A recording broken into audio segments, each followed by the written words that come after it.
Welcome to Subtext and Discourse, a podcast which takes you behind the scenes of the art world with the unique individuals involved in the field. My name's Michael Dooney, Director of Jarvis Dooney Gallery and host of the show. In today's episode, I'm speaking with photographer Barbara Wolff.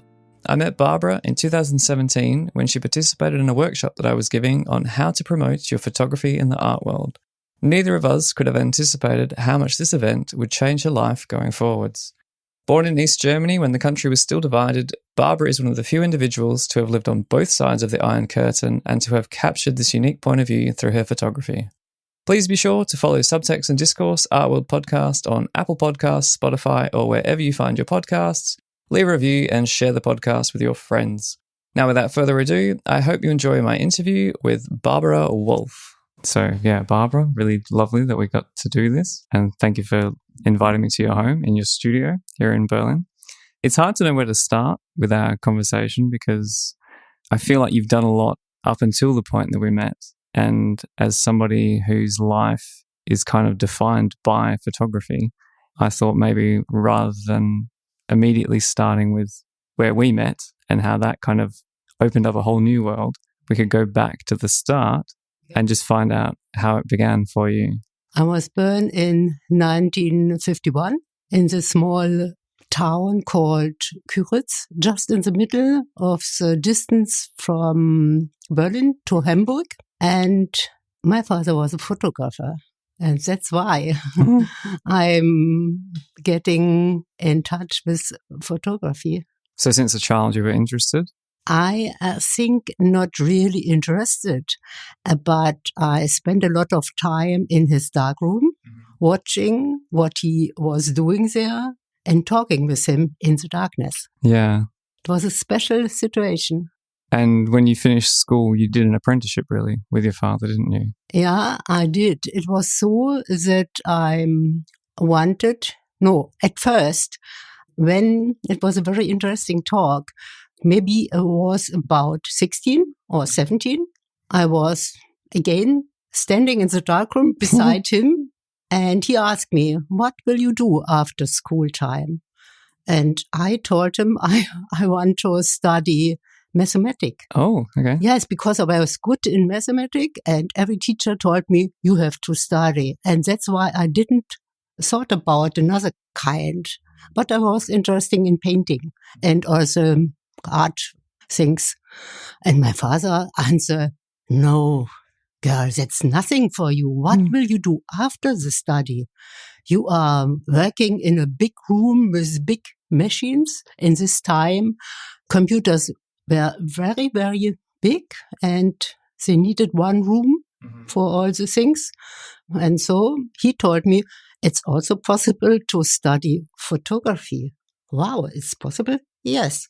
And so he took me by car to Leipzig, to the High School of Book and Graphic Design, HGB it's called. Yeah. And which is like a university, it's a technical college. No, university. It's an academy. Okay. HGB, Hochschule für Grafik und Buchkunst. And it was the first academy in Germany where it was possible to study photography. Also before 1900. Wow. Yeah, It's one of the oldest universities. Or not oldest the oldest institutes. university, the oldest academy for photography. Yeah. Because it was close to book design and Leipzig was special in this kind of printing art. And so they had it. Well, but when we have been there, I was 17 years old. I remember we only came to the secretary, not to a professor. No. And the secretary told us, we have so many people who want to study here. It's really hard to get a place, but you could take it as a hobby. It's a nice hobby. And I was really a little bit, disappointed. Yeah. Yeah. And when we went out, I must say, there was really so that in the same time, I loved the building. I loved the students walking through the halls there. And so I wanted to be there. That was really so impression for me. But I told my father, no, there's no chance. She told us it was a woman. And he said to me, why not? you will get it. And so it was. That was really a very important thing that my father gives me this power to try it. Yeah. And so I guess you ultimately ended up going to the HGB Leipzig. How was that different from your exposure to photography through your father to going to, I guess, such a school to learn about it? It was really hard. I entered the school 1 year after finishing my school Abitur in Kyritz because I was too young for the professor there. And this year I got a good training in my father's workshop and made everything there, weddings, but also I made a little bit for newspapers there. And and all the nights I made portraits, I invited girlfriends. All girlfriends. I made pictures there as portrait, also as nudes. And it was really very intensive time. But then in Leipzig, in this time of studying, all the other around me, they had much more experience in kind of art of photography. Okay. And I came from the small town. I was good in the handcraft, but I had to learn a lot from the other. I was really a little bit frustrated. Yeah. Oh, so how was it then learning more about, I guess, the theoretical or conceptual approach to photography? Yeah. And yes, we had I think now I know that the study was not bad. Maybe not so in photography, but all things around. We had all the kind of graphic workshops there. I made many years enlarging, for example. And every time of graphic art we have there. And so I played there in these workshops and got my own experience also besides the photography. Because photography in this time of my study, I was not so familiar with this because I hate the boys wearing the heavy bags with a lot of cameras and lenses.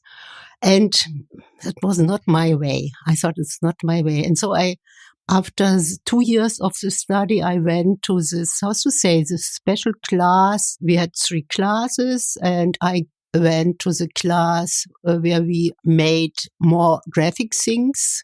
Well, with photography. We called it photographic in this time. Okay. Yeah. We made posters and book design and LP covers and something like this. Oh, cool. Yeah. Okay. I guess because you did experiment a bit with collage and like mixing negatives and doing different things. That was my thing and I love it. Yeah. After you were in Leipzig, did you come back to Kyritz? No, never. Never really. Never really. Maybe in the summer, Yeah. No, in this time after finishing the school, the diploma was also called our last work. I stayed in Leipzig and I worked really in this kind of art. I had the first experience. I worked for publishing houses in Berlin and also for a few magazines. Yeah, because you were, I suppose, working between Berlin and Leipzig for a while, but eventually you moved to Munich, didn't you? No, Munich, it was later. I stayed in East Germany till 1985. Yeah, 85. And then I went to the West. How were you able to leave? Or how did this come about? Because I guess from my naive understanding, if you were in East Germany, you had to stay in East Germany and you weren't allowed to leave. It was this time where the border was a little bit open, not really open, but there were some possibilities. We wrote together with my boyfriend and later my husband, we wrote a letter to Erich Honecker. He was a leader of GDR. Yeah. And at first we tried to get a travel outside the East Europe just for study, because we are artists and we want to study, we want to see the world and come back. And we didn't. And we got angry because one of my colleagues got this travel. Okay. Yes, why? Maybe a little bit collaboration. I don't know, but we didn't. Yeah. We didn't get any travel. And so we write, no, if this is not possible, we want to finish the citizenship of GDR and want to go out. Oh, okay. And this was then, it came it needs 9 months. I think 9 months, like a child get to be born, yeah. To be born, yeah. And then we got it, but it was a hard time. In this time, we lived in a small village, Sechzehneichen. We lived there for 3 years. I made there a lot of photos, and in this time, I really get familiar with photography a little bit later. Yeah. I watch the people, I watch the landscape, and also I watch the longing of the East German in Berlin, in Rostock, near the seaside. And 85, we had to leave. And the same day, we got a call, and then you have to leave. Oh. We knew it 2 weeks before that it will happen, but not the day. Okay. And this last day, it was really hard. Yeah. I don't know how to say. When we enter the border here in Berlin, my father brought us by car to this Friedrichstraße, you know, this Tränenpalast. Yeah. And there we entered, really. Oh, really there? And then in the night, last second of this day where we had to leave. But we had to do so much. And really in this night, I remember my knees were really so, how to say, zittern. Yeah, they were shaking. Yeah. Oh, it was really, I couldn't, it was everything also, yeah. Oh my goodness. Yeah. It's not just like you're leaving to move from one town to another town. No, you're leaving a whole society, existence, whole world system. and everything, yeah. I guess how was the moments after that? Not easy, but it was very good. We went to Göttingen because there was a cousin of me living, and she and her husband helps us a lot. Yeah. He also brought a few things by car. After we leave, he could go by car from Herz to Göttingen, from Göttingen to our village, Sechzehneichen, and brought some things. Oh, and okay. my old friends really helps there. It was not easy. What it was possible by list. We had to write list, no? And before we leave, I sent to my cousin a lot of parcel with negatives, with photos, and with things which are important for me. Yeah. And so when you very first arrived then to Munich, or when you were getting set up there, how was it different? Or how did it compare to like Berlin and Leipzig? Yeah, my husband and me, we went to Munich because both of us get a job there.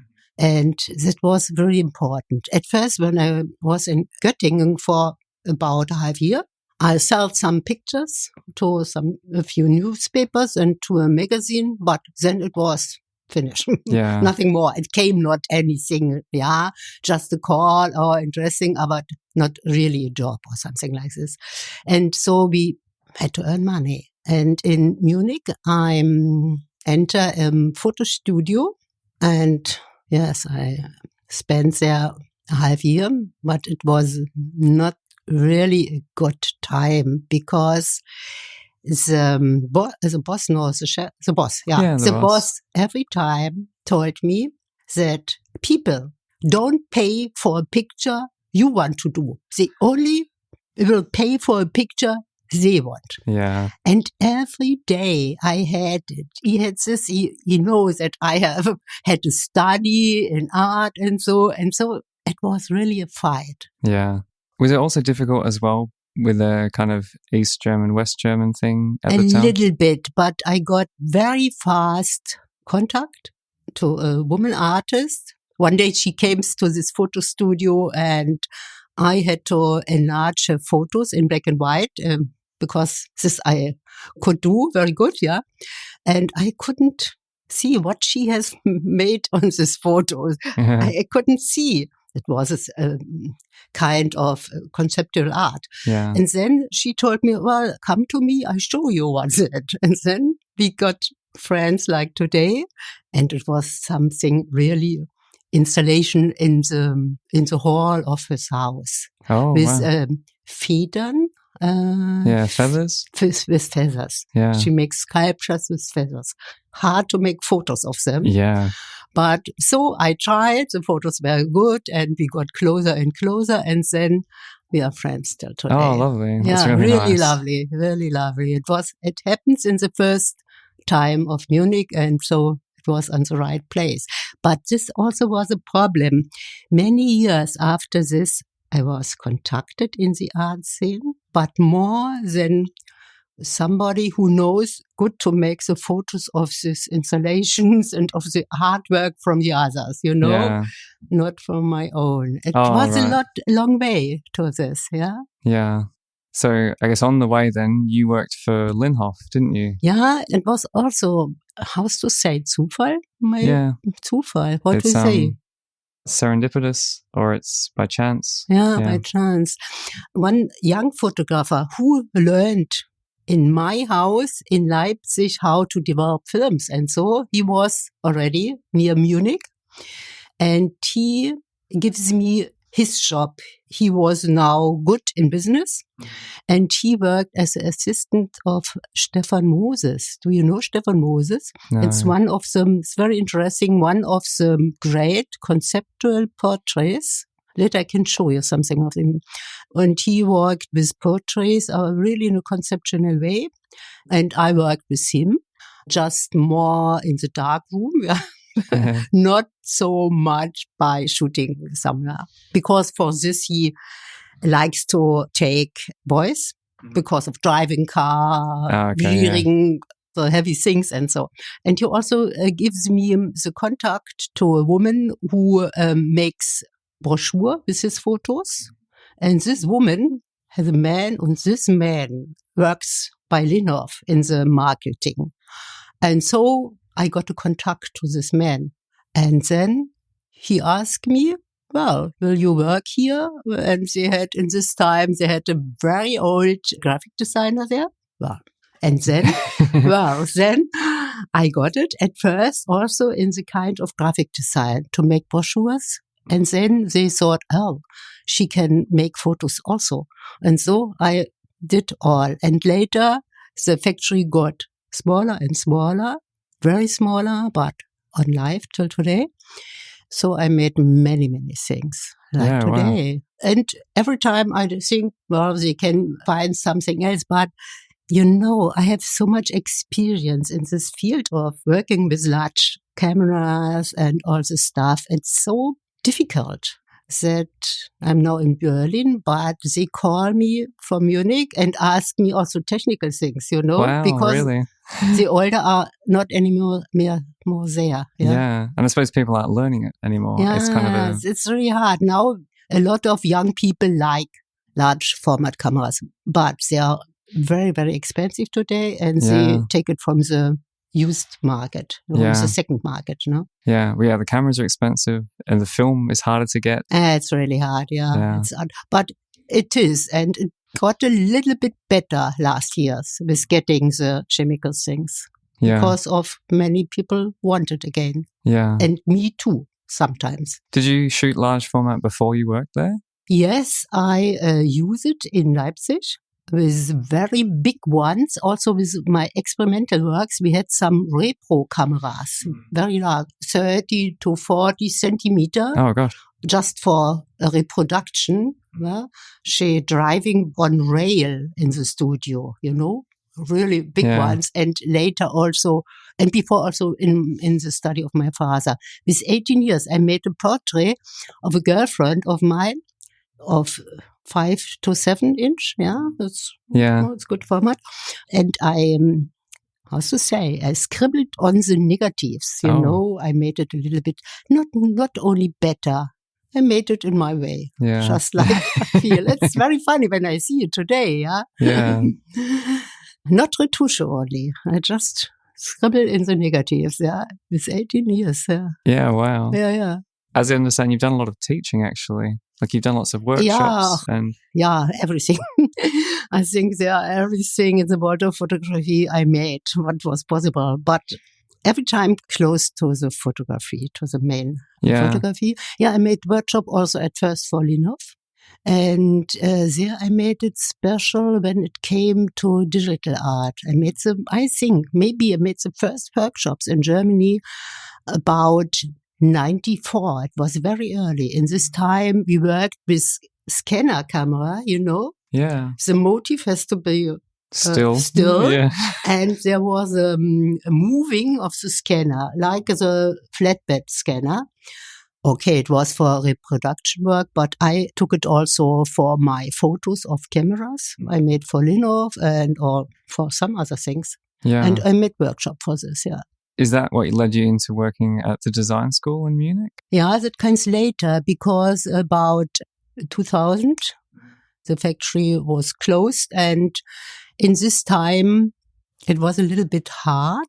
It was just a few months that it was closed and it was open again. And when it was closed, the last day of this factory, I got a call of a director of a big graphic school in Munich, and they knows me because of the workshop I made with the students by Linhof. Yeah. And so then he asked me if I could do for a teacher who's ill for a few weeks or a few months the job to teach photography. And so I entered in the school, and then I changed to the graphic school in 2004 or 2002. I don't know. I remember. I have to look here. And then I worked there 10 years in Munich in the school. Later it was called Meisterschule für Mode. Okay, Master School for Fashion, but with a department for graphic design. Okay. And I made communication design and photography. I teach. Because if I understood correctly on your CV, you also, through this, you traveled to Yemen and to Finland and to China and to Vietnam. Yeah, most of them came together with my work, you know. Yemen was the most strange. It was just the year where the factory, not wanted, will be closed. The last month, it was very funny, at Photokina. And there was just coming the first workstation for digital art. And there came a man with a small box with cakes, you know, with Arabian letters on the cakes. And he went to every station where digital photography were demonstrating. And I did it on the Linhof booth because I was the only one who know how to work with this. Yeah. And it was not easy to make a good shot of this cake, you know. But I did it, and I give him a CD, everything with CD in this time. And maybe 2 weeks later, I got a call from this boy from Yemen, and he said, I should come. He will buy the whole machine with everything I have made on the photographer tour. Yeah. So I had to do this in my holidays because I was a teacher, just beginning to start as a teacher. I couldn't go 1 month away. So we made it in Eastern holiday.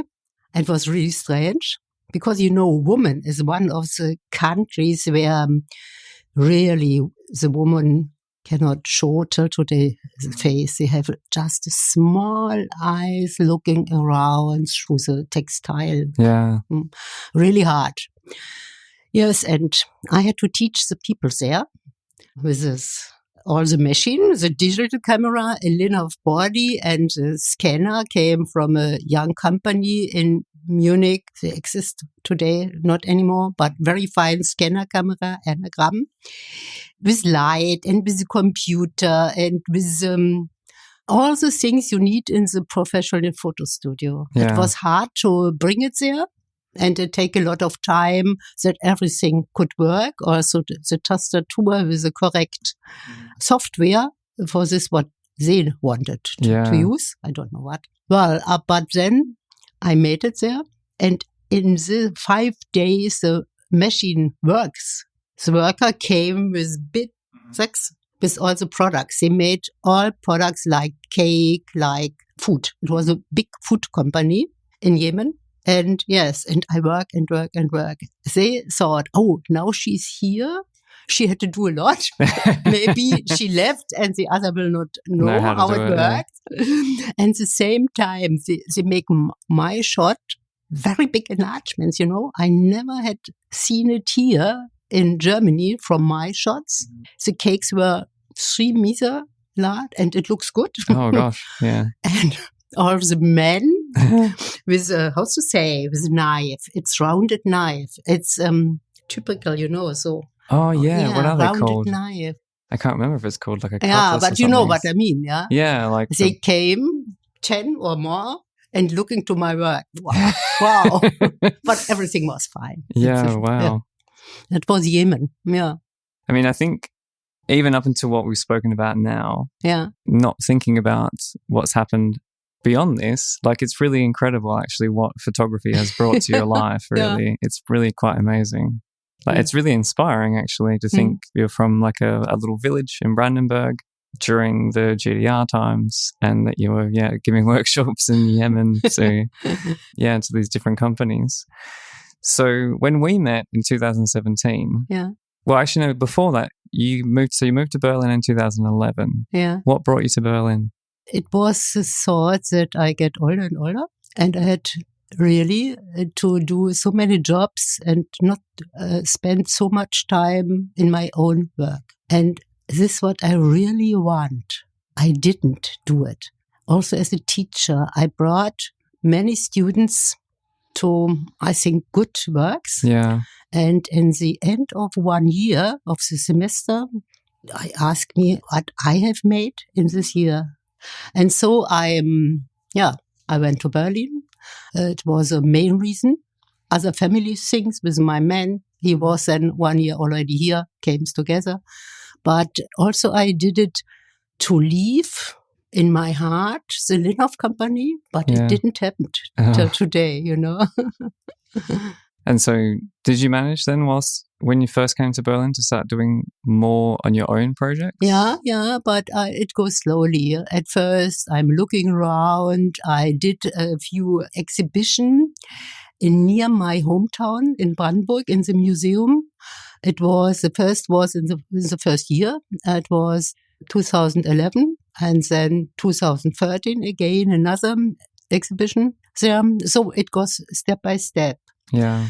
And also I was here in the BBK in Berlin and I went to a few workshops to learn a little bit more. Mostly I'm the oldest one of them. But what shall I do? I couldn't change this. And so, and in the beginning it was in January, I think, I remember I came to your workshop in the Linienstraße. Yeah. In the gallery.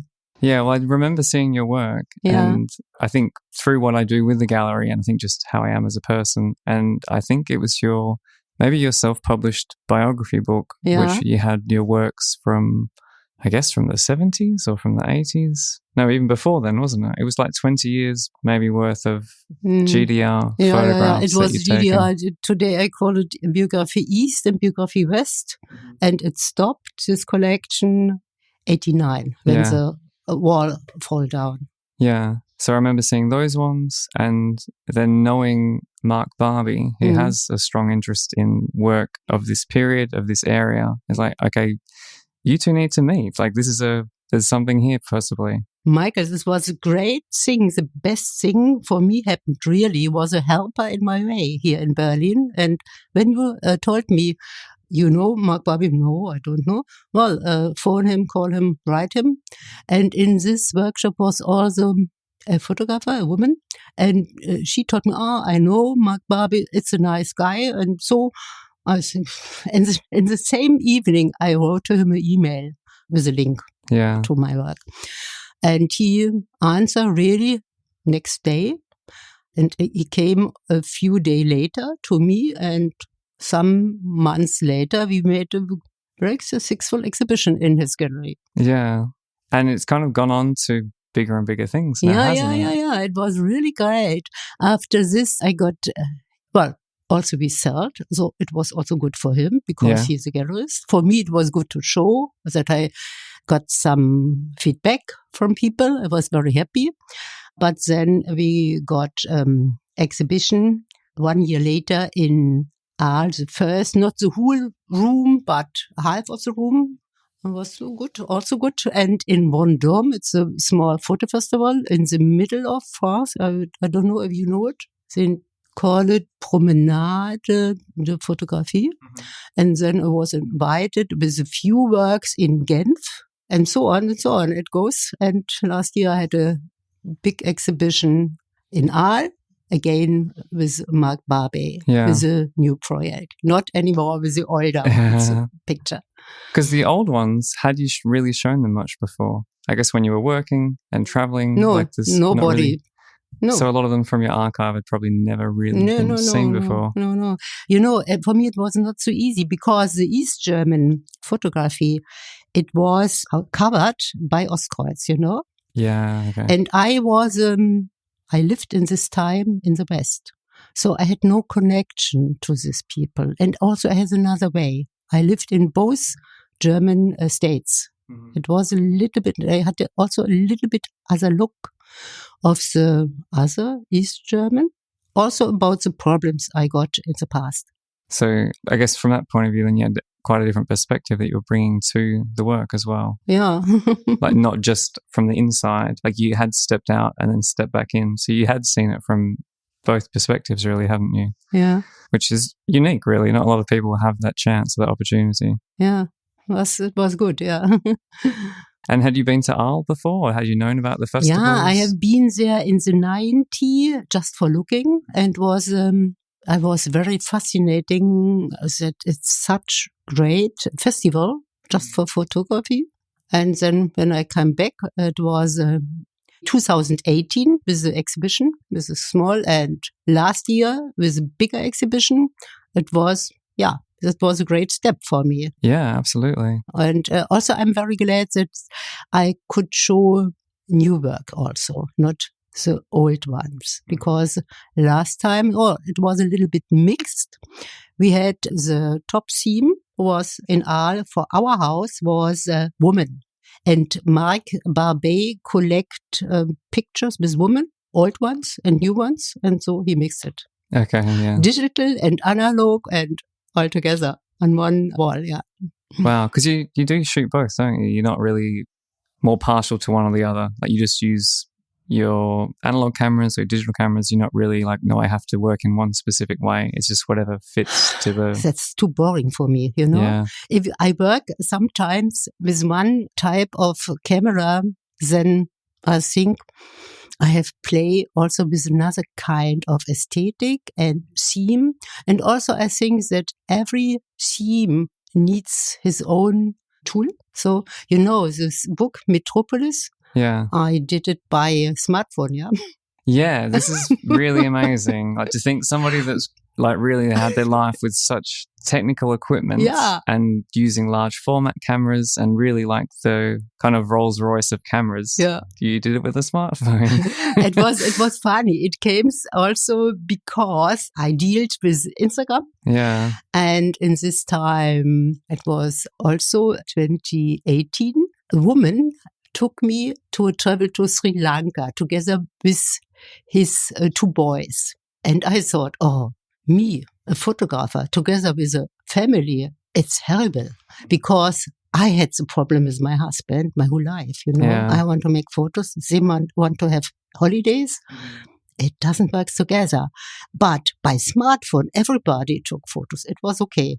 Then I heard that there's a new smartphone with black and white sensor, but really, I love black and white. I do also other things, but black and white is something special for me.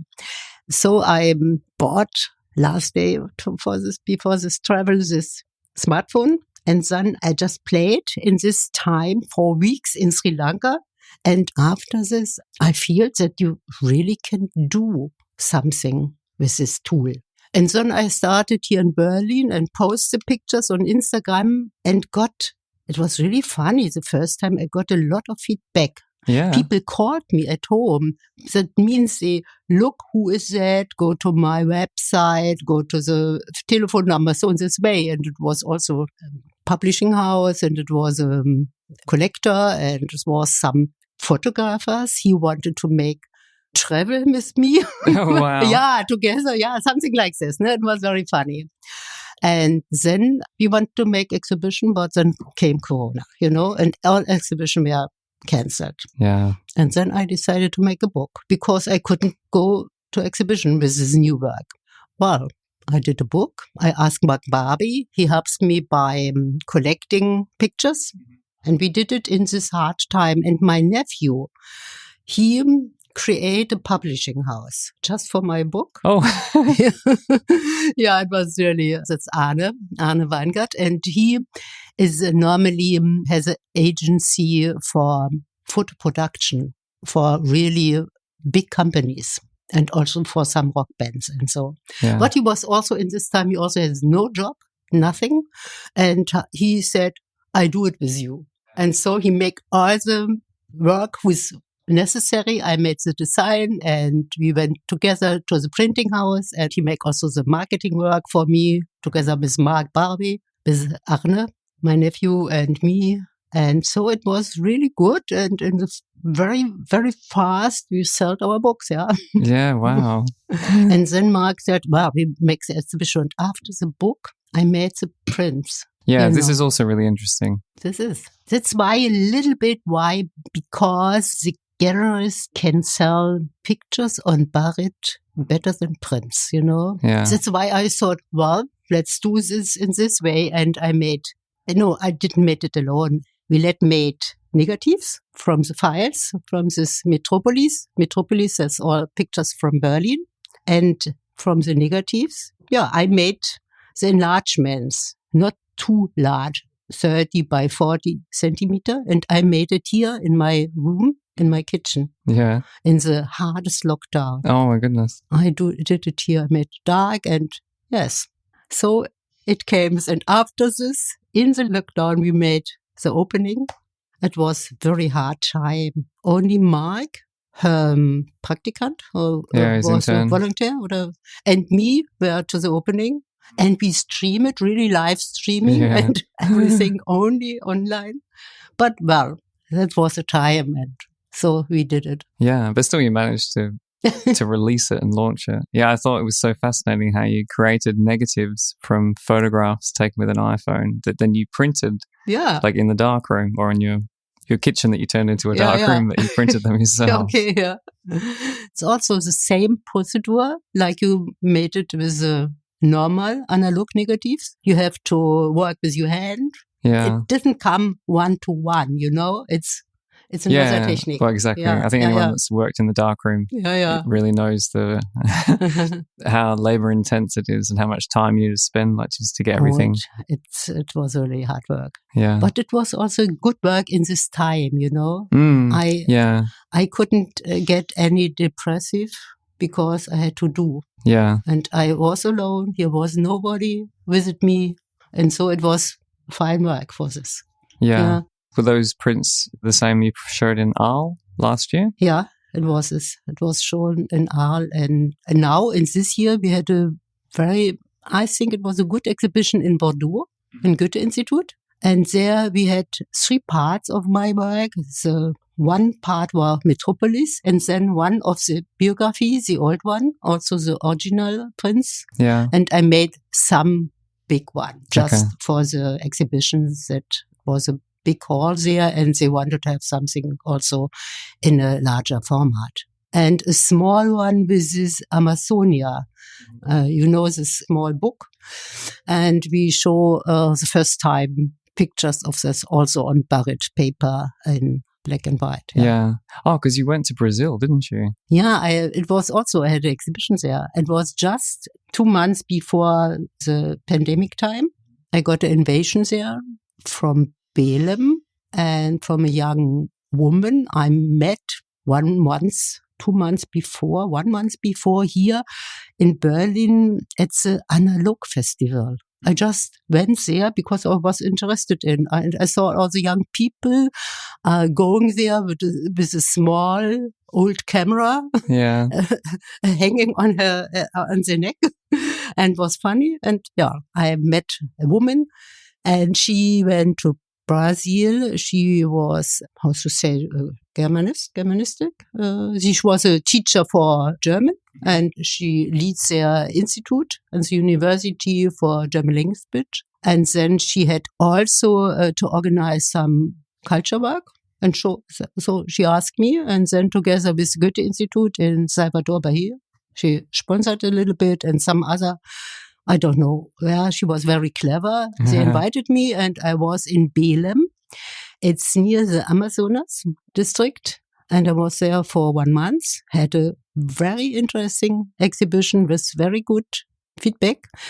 And the theme was biography, pictures from 2 German states. But I didn't take the buried prints. I made prints there. I made it here in Bethanien, where you can print alone in the workshop from BBK. Very, very good situation. Mm-hmm. And I bought a big roll and take it with me to Brazil. Yeah, wow. Thank you for sharing your story, Barbara. It's really nice to hear what you've achieved. And I could have been a small part of it to help you kind of continue. Thank you, Michael, again. But really, you were my helper in this way to get in contact here in Berlin. And thank you for coming today. Yeah, no, I really enjoyed our talk. I hope you enjoyed my interview with Barbara Wolff. She has lived an incredible life and will no doubt continue to do so. She's certainly an inspiration and a reminder that age does not have to be a limitation to pursuing your passions. On her Instagram page, she has uploaded unseen work, a kind of fotonovella called The Old House in Erzgebirge, taken between 1977 and 1980, when she lived an alternative life in the countryside. If you're not already following Barbara on Instagram, you can find the link to her page in the show notes, together with her official website, and links to her exhibitions at Collection Regard in Berlin. I'm travelling a bit over the next few months, visiting Photo Festival in Łódź, Poland, and later reviewing portfolios at Rencontres Arles in France. So if you're attending either event, perhaps we'll see each other there. My course, How to Promote Your Photography in the Art World, which I mentioned in the intro and during the episode, is gradually being converted into an online offering. Last week, we had our first live webinar, which marked the beginning of helping photographers and artists find their way through this new online offering. If you're curious to learn more, please do get in touch. Subtext and Discourse Art World podcast is streaming on Apple Podcasts, Spotify, and every major podcast platform. If you enjoyed this episode and know someone else who would appreciate it, please send them a link so they can benefit from it too. That's all for now. Thanks again for tuning in. My name's Michael Dooney, and you've been listening to Subtext and Discourse.